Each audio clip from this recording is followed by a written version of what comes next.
ಸ್ನೇಹಿತರೆ, ಒಂದು ಸಲ ನಾರದರು ಬ್ರಹ್ಮಲೋಕದಲ್ಲಿ ಪಿತಾಮಹ ಬ್ರಹ್ಮನನ್ನು ಕುರಿತು ದೇವತೆಗಳಲ್ಲಿ ಶ್ರೇಷ್ಠ ದೇವರು ಯಾರು, ಮಾಸಗಳಲ್ಲಿಯೇ ಶ್ರೇಷ್ಠ ಮಾಸ ಯಾವುದು, ತೀರ್ಥಗಳಲ್ಲಿ ಶ್ರೇಷ್ಠವಾದ ತೀರ್ಥ ಯಾವುದೆಂದು ಕೇಳಿಕೊಂಡರು.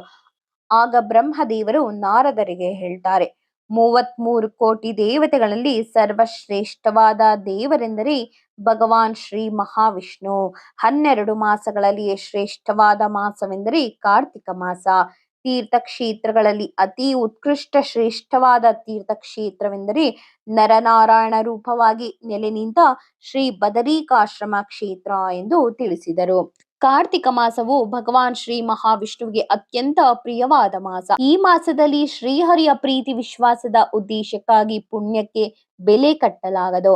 ಈ ಕಾರ್ತಿಕ ಮಾಸದಲ್ಲಿ ಮಾಡಿದ ಸ್ನಾನ, ದಾನ, ಭೋಜನ, ವ್ರತ, ಗೋದಾನ, ಸುವರ್ಣದಾನ, ಬೆಳ್ಳಿದಾನ, ಭೂಮಿದಾನ, ವಸ್ತ್ರ ಮುಂತಾದ ದಾನಗಳನ್ನು ಸಾಕ್ಷಾತ್ ದೇವತೆಗಳೇ ಸ್ವೀಕರಿಸುತ್ತಾರೆ. ಇದರಿಂದ ದಾನ ನೀಡಿದವರಿಗೆ ಅಕ್ಷಯ ಫಲಗಳನ್ನು ಆ ದೇವತೆಗಳು ನೀಡುತ್ತಾರೆ. ಅದರಂತೆಯೇ ಈ ಮಾಸದಲ್ಲಿ ಮಾಡಿದ ಅಲ್ಪ ಪೂಜೆ, ಧ್ಯಾನ, ತಪಸ್ಸಿಗೆ ಶ್ರೀಹರಿಯು ಸಂತೃಪ್ತಿ ಹೊಂದಿ ಅನಂತ ಫಲಗಳನ್ನು ನೀಡುತ್ತಾನೆ. ಕಾರ್ತಿಕ ಮಾಸದಲ್ಲಿ ಮಾಡುವ ಅನ್ನದಾನ ವಿಶೇಷ ಮಹತ್ವ ಪಡೆದಿದೆ. ನ ಕಾರ್ತಿಕ ಸಮೋ ಮಾಸೋ ನ ಕೃತೀನ ಸಮಂ ಯುಗಂ ನ ವೇದ ಸದೃಶಂ ಶಾಸ್ತ್ರಂ ನ ತೀರ್ಥ ಗಂಗಾಯ ಸಮಂ. ಅಂದ್ರೆ ಕಾರ್ತಿಕ ಮಾಸಕ್ಕೆ ಸಮಾನವಾದ ಮಾಸ ಮತ್ತೊಂದು ಇಲ್ಲ, ಕೃತಯುಗಕ್ಕೆ ಸಮಾನವಾದ ಯುಗವಿಲ್ಲ, ವೇದಗಳಿಗೆ ಸಮಾನವಾದ ಬೇರೆ ಶಾಸ್ತ್ರ ಗ್ರಂಥಗಳಿಲ್ಲ, ಗಂಗಾ ನದಿಗೆ ಸಮಾನವಾದ ತೀರ್ಥಗಳಿಲ್ಲ ಎಂದು ಈ ಶ್ಲೋಕದ ಅರ್ಥ. ಇದರಂತೆ ಅನ್ನದಾನಕ್ಕೆ ಸಮಾನವಾದ ದಾನವಿಲ್ಲ. ಅನ್ನದಾನ ಮತ್ತು ದ್ರವ್ಯದಾನಗಳು ಈ ಕಾರ್ತಿಕ ಮಾಸದಲ್ಲಿ ಮಾಡಿದರೆ ಅತಿಶಯವಾದ ಪುಣ್ಯ ಪ್ರಾಪ್ತಿಯಾಗುತ್ತದೆ.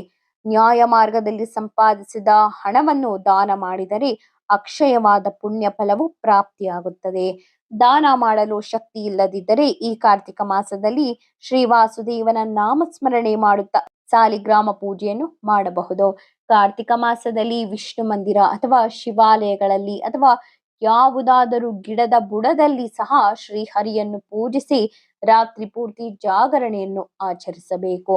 ಈ ಜಾಗರಣೆಯಲ್ಲಿ ಲೌಕಿಕ ವಿಷಯಗಳನ್ನು ಮಾತನಾಡದೆ ಕೇವಲ ಪುರಾಣ ಪ್ರವಚನ, ಶ್ರೀಹರಿ ಕೀರ್ತನೆ, ಭಜನೆ, ನಾಮಸ್ಮರಣೆ, ಹಾಡು, ಗೀತೆ, ಕಥೆಗಳು ಮುಂತಾದವುಗಳ ಮುಖಾಂತರ ಬೆಳಗಾಗುವವರೆಗೂ ಶ್ರೀಹರಿಯ ಪೂಜೆ, ಸೇವೆಗಳನ್ನು ಮಾಡುತ್ತಿರಬೇಕು.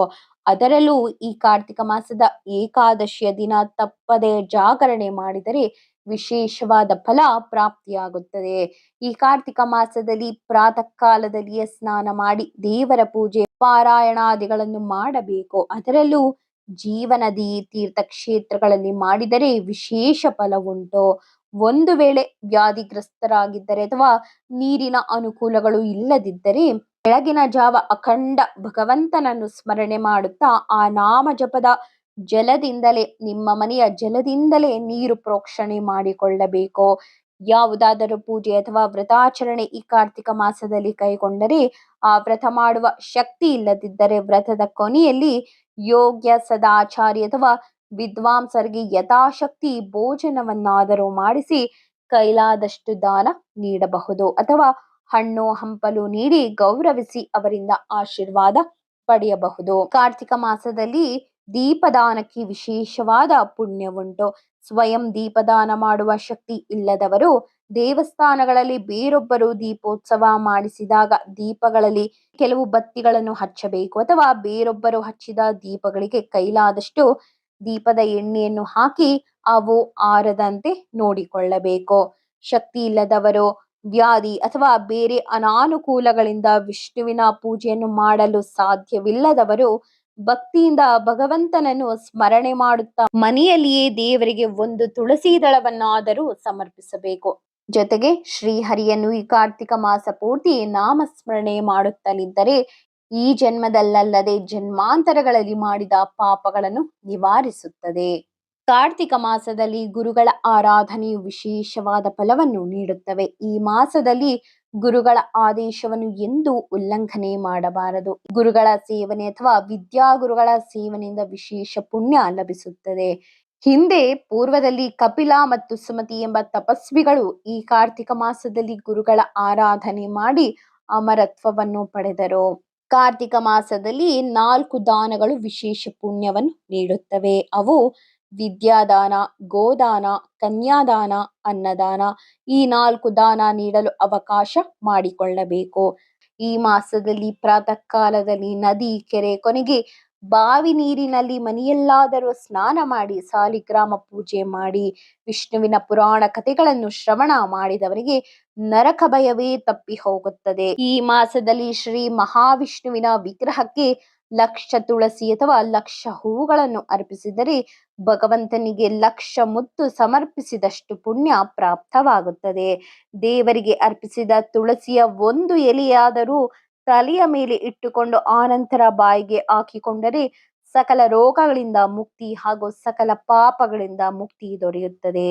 ಕಾರ್ತಿಕ ಮಾಸದಲ್ಲಿ ಪ್ರಾತಃ ಸ್ನಾನ ಮತ್ತು ಅನ್ನದಾನ ಇವೆರಡು ಅತ್ಯಂತ ಪುಣ್ಯದಾಯಕ. ಈ ಮಾಸದಲ್ಲಿ ಅನೇಕ ಪುಣ್ಯದಾನಗಳನ್ನು ಮಾಡಿ ಶ್ರೀಹರಿಯ ನಾಮಸ್ಮರಣೆ ಮಾಡದಿದ್ದರೆ ಎಲ್ಲವೂ ವ್ಯರ್ಥ. ಹಾಗಾಗಿ ನೀವೇನೇ ಕೆಲಸ ಕಾರ್ಯಗಳನ್ನು ಮಾಡಿದರೂ, ನೀವೇನೇ ಒಳ್ಳೆಯ ಕೆಲಸ ದಾನಗಳನ್ನು ಮಾಡಿದರೂ ಶ್ರೀಹರಿಯ ನಾಮಸ್ಮರಣೆಯನ್ನು ತಪ್ಪದೆ ಮಾಡಬೇಕು. ಶ್ರೀಹರಿಯ ಸ್ಮರಣೆ ಮಾಡದೆ ಇವೆಲ್ಲವನ್ನು ಮಾಡಿದರೆ ಅವೆಲ್ಲ ಕೆಲಸವೂ ವ್ಯರ್ಥವಾದಂತೆ. ಹಾಗಾಗಿ ಶ್ರೀ ಮಹಾವಿಷ್ಣುವಿನ ನಾಮ ಜಪವನ್ನ ಮಾಡುತ್ತಿರಬೇಕು. ಪ್ರತಿದಿನ ಈ ಕಾರ್ತಿಕ ಮಾಸದ ಪೂರ್ತಿ ಶ್ರೀಹರಿಯ ಸಂಕೀರ್ತನೆ ಮಾಡುತ್ತಿರಬೇಕು. ಶ್ರೀಹರಿಯ ದಿವ್ಯ ನಾಮ ಹಾಡಿ ಆನಂದಿಸಬೇಕು. ಪ್ರತಿದಿನ ಸ್ವಲ್ಪ ಹೊತ್ತಾದರೂ ಭಾಗವತ ಪುರಾಣವನ್ನು ಪಠಿಸಬೇಕು. ನಿಮಗೆ ಆಗದಿದ್ದ ಪಕ್ಷದಲ್ಲಿ ಕೊನೆಗೆ ಒಂದು ಶ್ಲೋಕವನ್ನಾದರೂ ಭಕ್ತಿಯಿಂದ ಪಠಿಸಬೇಕು ಅಥವಾ ಶ್ರವಣ ಮಾಡಬೇಕು. ಹಾಗಾಗಿ ಈ ಮಾಸದಲ್ಲಿ ಭಾಗವತ ಶ್ರವಣ, ಭಗವಂತನ ಪೂಜೆ, ವಿದ್ವಾಂಸರ ಭೋಜನ, ಆತಿಥ್ಯ ಈ 3 ಮಾಡದಿದ್ದರೆ ಅವರ ಜನ್ಮವೇ ವ್ಯರ್ಥ. ಇವುಗಳಲ್ಲಿ ಭಾಗವತ ಶ್ರವಣ ಪಠಣಗಳಿಗೆ ವಿಶೇಷ ಪುಣ್ಯ ಉಂಟು. ಈ ಕಾರ್ತಿಕ ಮಾಸದಲ್ಲಿ ಪ್ರತಿದಿನ ಗೀತಾ ಪಠಿಸಿ. ಇದರಿಂದಾಗಿ ಬರುವ ಪುಣ್ಯವನ್ನು ವರ್ಣಿಸುವ ಶಕ್ತಿ ನನ್ನಲ್ಲಿಲ್ಲ. ಗೀತೆಗೆ ಸಮಾನವಾದ ಶಾಸ್ತ್ರವು ಈ ಹಿಂದೆ ಇಲ್ಲ, ಮುಂದೆಯೂ ಇಲ್ಲ. ಈ ಜಗತ್ತಿನಲ್ಲಿ ಮಾನವರ ಎಲ್ಲಾ ಪಾಪಗಳನ್ನು ಪರಿಹರಿಸಿ ಮೋಕ್ಷವನ್ನು ನೀಡುವ ಒಂದೇ ಒಂದು ಗ್ರಂಥವೆಂದರೆ ಅದು ಗೀತೆ, ಭಗವದ್ಗೀತೆ ಮಾತ್ರ. ಹಾಗಾಗಿ ಈ ಕಾರ್ತಿಕ ಮಾಸದಲ್ಲಿ ಯಾವುದೇ ಪುಣ್ಯ ಕಾರ್ಯ ಮಾಡಿದರೂ ಹೆಚ್ಚಿನ ಫಲ ಲಭಿಸುವುದು. ಪ್ರಾತಃ ಸ್ನಾನ, ದೀಪದಾನ, ತುಳಸಿ ಗಿಡವನ್ನು ನೆಡುವುದು, ಪೂಜಿಸುವುದು, ಬೆಳೆಸುವುದು, ನೀರು ಹಾಕುವುದು, ವಿಷ್ಣುವಿನ ಸಂಕೀರ್ತನೆ ಮಾಡುವುದು, ಪುರಾಣ ಕೇಳುವುದು, ಇಷ್ಟು ಕಾರ್ಯಗಳನ್ನು ನಿಷ್ಕಾಮ ಮನಸ್ಸಿನಿಂದ ಶ್ರದ್ಧೆಯಿಂದ ಮಾಡಿದರೆ ಮನುಷ್ಯನ ಮುಕ್ತಿಯೇ ಆದಂತೆ ಸರಿ. ಇನ್ನು ಹೇಳುವುದಾದರೆ ಈ ವಿಷಯಗಳು ಅನೇಕವಾಗಿವೆ. ಹಾಗಾಗಿ ಮುಂದಿನ ವಿಡಿಯೋಗಳಲ್ಲಿ ತಿಳಿಸಿಕೊಡ್ತೇನೆ. ಶ್ರೀಕೃಷ್ಣ.